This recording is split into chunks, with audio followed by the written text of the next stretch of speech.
So Angelina Jolie, we're 16 days activism against sexual violence, 7 days in, I think I'm right in saying. What action do you think so far has been taken? The central reason we're here is because there's never enough being done. But in the last 16 days, from what I've witnessed, and in particular in working with the foreign secretaries, has been a great gathering of information of people working from all sides, from the legal level to in the field, just humanitarian, and the survivors themselves speaking up and starting to combine efforts and understand that we have to be more aggressive and we have to work more tightly together and actually have goals to have results. Well, on results, perhaps it's fairer to say by the end of the 16 days, what tangible goals do you think you will have been able to point to? Well, I hope there will be a much greater awareness and people will have realised that it's not just about Africa. That's what we're trying to do with our 260 posts around the world in the Foreign Office, to make sure that people are aware of these issues all over the world and that they don't just see it as an African problem. But of course the main thing that we're doing is highlighting further the initiative we're going to be pushing through next year and beyond next year to prevent sexual violence in conflict. And we're ready to make our first deployment of the team we've put together in the last few weeks. So I hope it's not going to be long after the end of the 16 days when that team is going into action. Where will it go into action? Well, the team will first be deployed to help Syrian refugees. I won't say exactly where, for their safety and the safety of the refugees involved.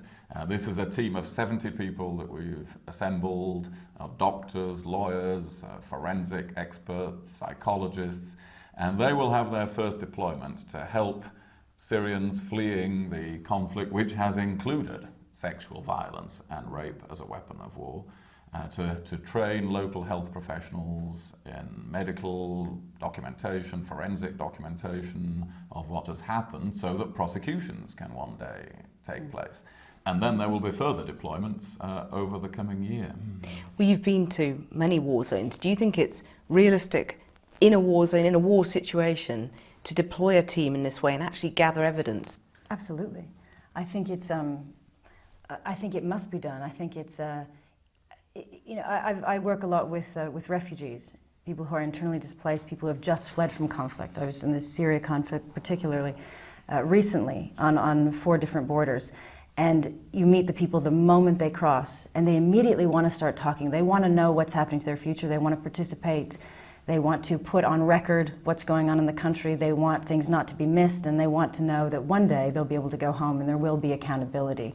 And so it matters to them emotionally, and it matters to the future of their country on a legal level, that they will be able to find some justice and impunity, move forward, and have their basic human rights protected. So it's a very, very important thing to do, and and practically, absolutely. I've seen people in the field give testimony, and I've seen that testimony in the ICC, and I've seen them start to use that testimony to so victims can see that the people who are the aggressors will not forever get away with this behavior, and the people that commit these crimes start to know that they're not going to be able to get away with it. And you can imagine a future Syrian government, hopefully one day in a free and democratic Syria, wanting to do something about this, wanting justice to be done, wanting to show that they are seeking redress for crimes committed in the past. They can only do that if we gather the evidence now and change the culture now. So it is very important to do this work.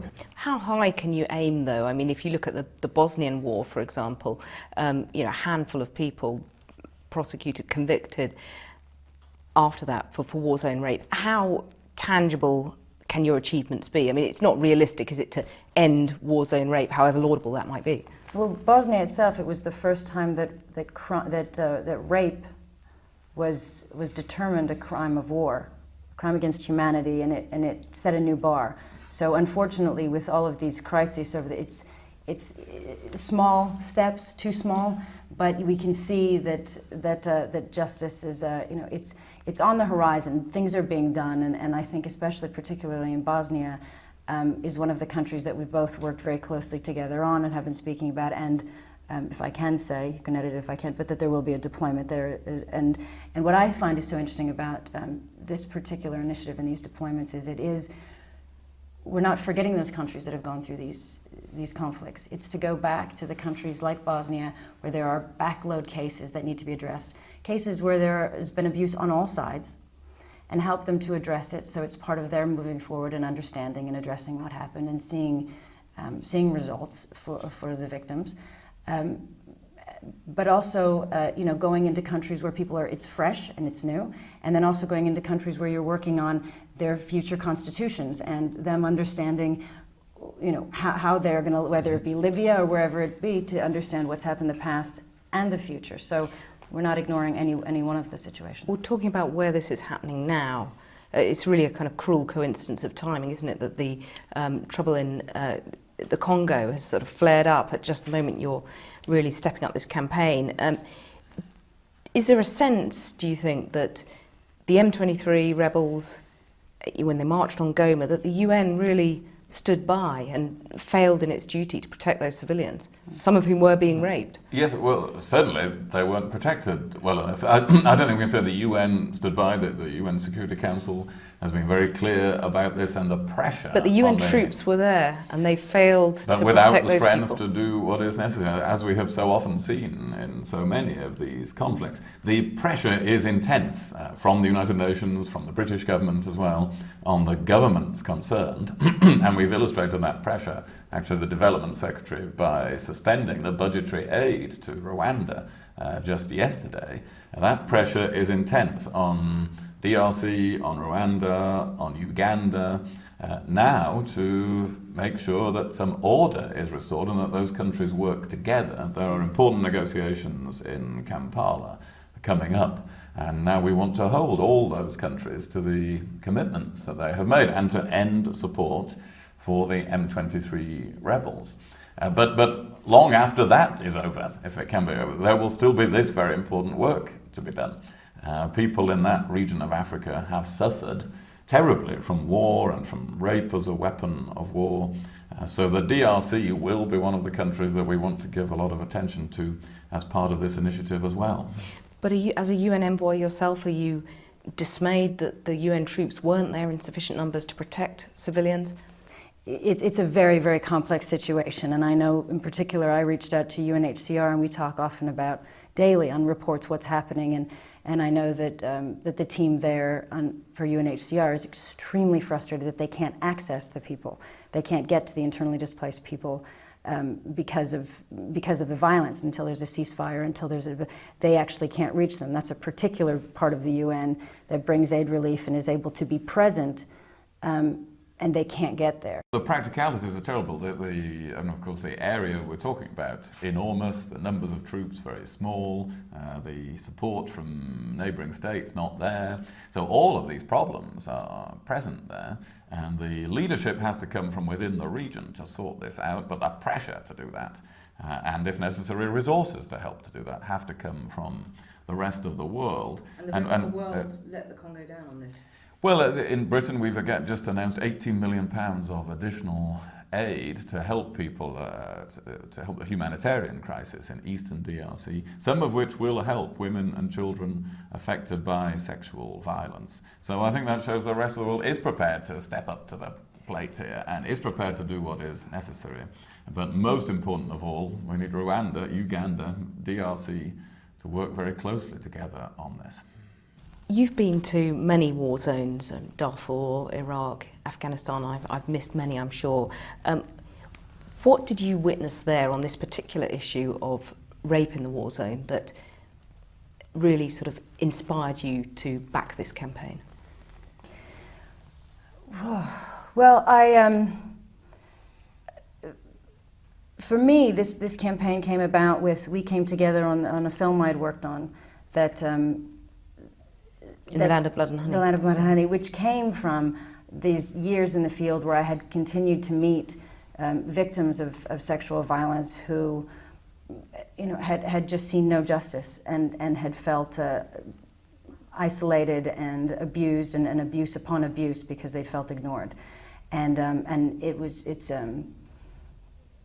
it's infuriating, and you just feel at some point we have to do something, but you don't know quite what to do. And I think when you're in the field, you see lots of good effort, but I started to lean very much towards the law and to understand that when people don't know their rights and they don't know they can fight for it, and they don't have any rape, any kind of sexual violence that would happen to anybody in this room, the perpetrator would be arrested, we would see justice. Millions and millions of people around the world don't have that. It's a shame, and it's something that how dare we not do something. So was there a particular moment that you remember being out in the field and you thought, look, I've got to do something about this, I've got to use my international recognition to do something? Well, there's so many.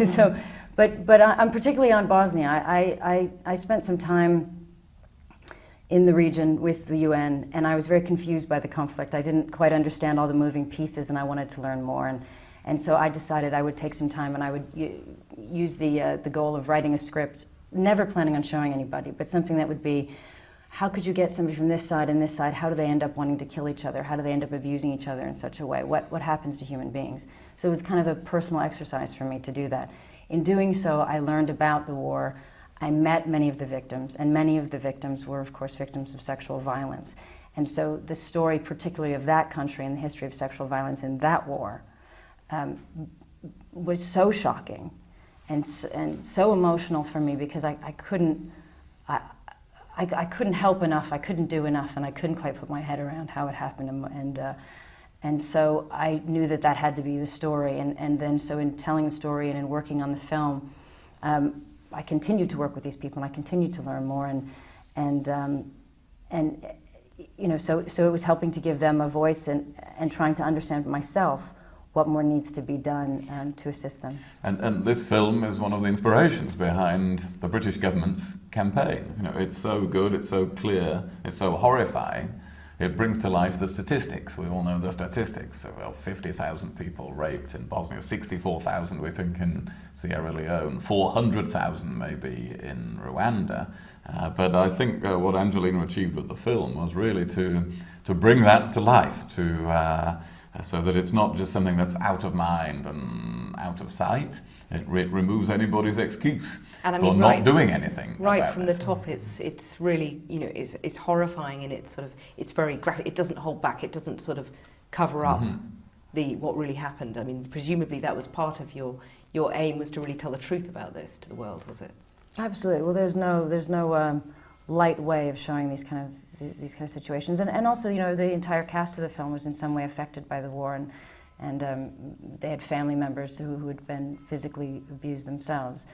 So it was very, very, it was all very personal, and I felt, so it was difficult for them to do. It was hard for me to put together and hope that I would do it right, but it was also for them to step forward and kind of recreate, step back in time and go through the history of their own country. It was extremely painful, and also very, I think I was very proud to see how much they all looked after each other, because all the cast was from all sides, and all the cast knew that, as I said before, people from all sides were affected. And so now we want to continue and follow up, and not just say, well, that's a story and there's a film, but what are the different things we can do? Well, how can we address these cases that are still there? How can we work with the people? How can we listen to the people on the ground there and learn about what they need? How can we help to, you know, understand what happened during that war, so we can better lay down new ground so it doesn't happen again, it doesn't continue to happen? And I think what excites me about this initiative is there's so much talk, and the years I've been working on,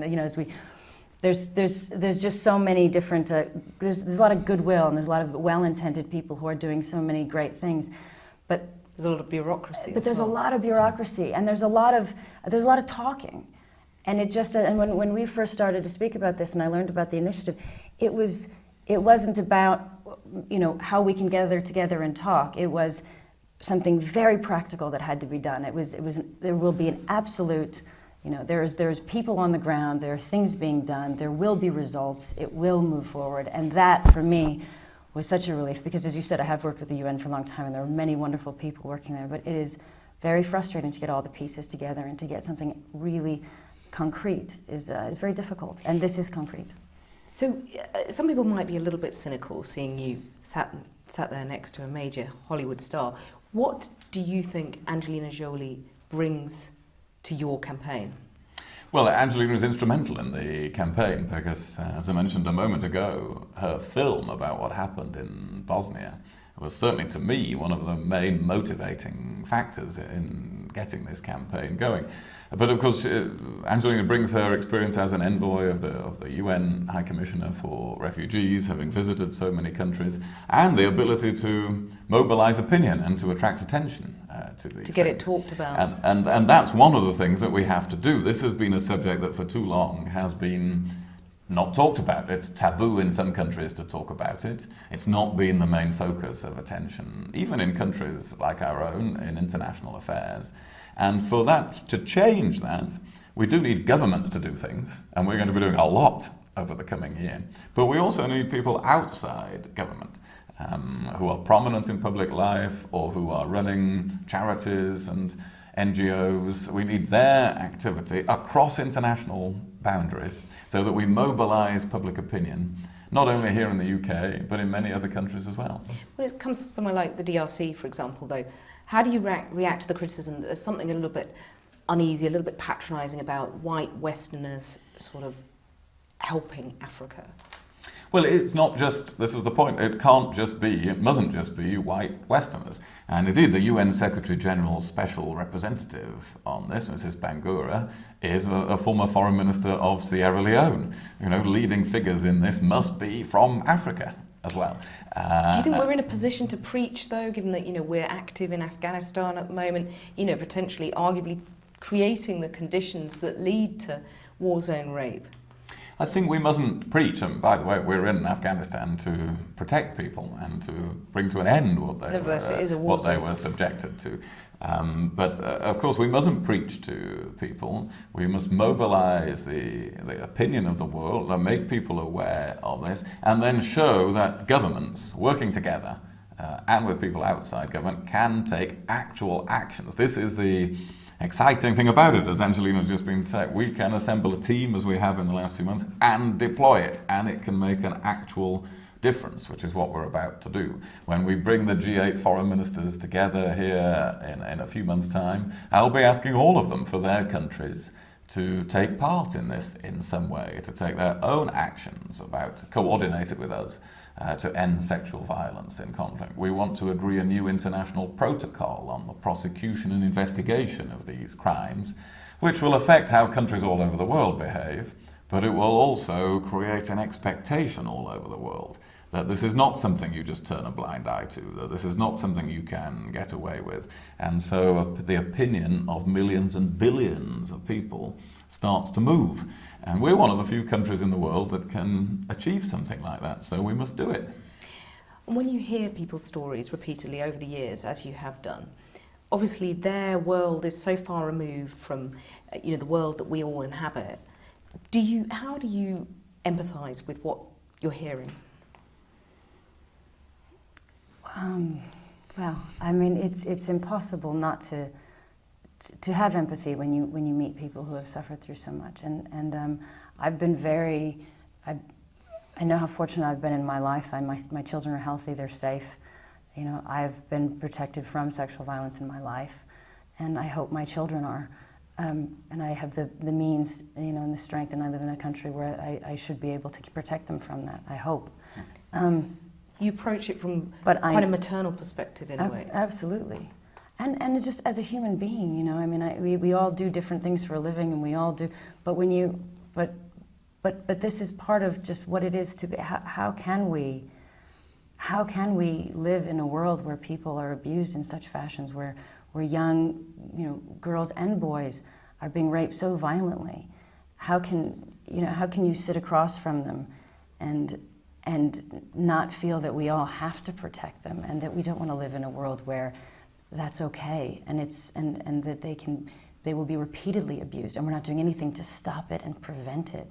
And I think it's the only thing I've been able to do, the only way I'm able to sit with people year after year who go through so much physically, emotionally, and who are you know, suffered such violence, is to feel that we're doing something to help. I couldn't continue to hear the stories and do nothing, you know. Well, you nod at that. I mean, you're famously, you know, unemotional.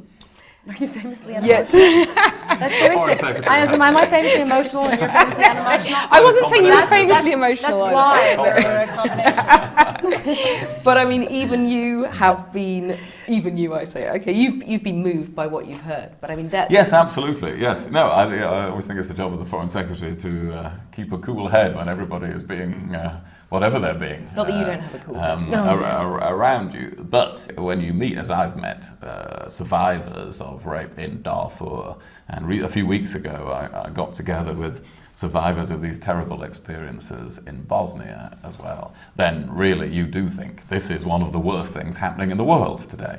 And a world that has mounted campaigns against a slave trade, that is on the edge of agreeing an arms trade treaty, is a world which ought to be able to do something about this and bring to an end the idea that rape is something that systematically happens as a weapon of war and we can't do anything about it. We've got to shatter that sense of impunity. So yes, even the unemotional Foreign Secretary feels very, very strongly about this. And clearly it's obvious from what you've been saying that, you know, this is an absolute passion for you to get some action on it. Do you ever think that what you're doing on a humanitarian basis is so much more sort of time-consuming and more rewarding potentially than what you do in your acting? And oh, of course. Yeah. All the time? Yeah, yeah, of course. Does that ever make I mean, you I wouldn't give up the acting and focus purely on I think I'm going to have to give up the acting as the kids hit the teenage years anyway, because, you know, there's going to be too much to manage at home. No, I've enjoyed being an actress, and I'm so grateful for the job, and I've had great experiences, and I've even been able to tell stories and be a part of stories that mattered, and I've also done really just things for fun and you know, hopefully, but you're speaking in the past tense there, as if from now on. I'll do some films, and I am so fortunate to have the job. You know, it's a really it's a very lucky profession to be a part of, and I enjoy it. But if it went away tomorrow, I'd be very happy to just be home with my children, and I would, you know, I wake up in the morning as a mom, and I turn on the news like everybody else, and I see what's happening in the world, and I want to be a part of the world in a positive way. So. And from now on, that's really what's going to take precedence coming up. I think, well, it has for as soon as I became a mom. I think maybe before that, but I think especially when you start to realize that that at some point, you know, you think about the future and you think about your children, and when you meet other children, for me, you know, it's hard to separate your children from other people's children. You feel very connected when you know what it, you know, when you know children. Well, one final question on that issue. I mean, obviously, actress, UN envoy, you're doing this campaign on sexual violence. You're a mum of 6. How patient are your family with all your other roles? They're very patient. They're good. They are. No, they're wonderful. They're, you know, my children are we just came back from Cambodia. My kids travel the world, and they I'm hoping that they see a view of the world that is a well-rounded view, and so therefore they would be very patient and encouraging of the work I do, and hopefully they will do it themselves when they get older. Angelina Jolie, Foreign Secretary, thank you very much. Thank you.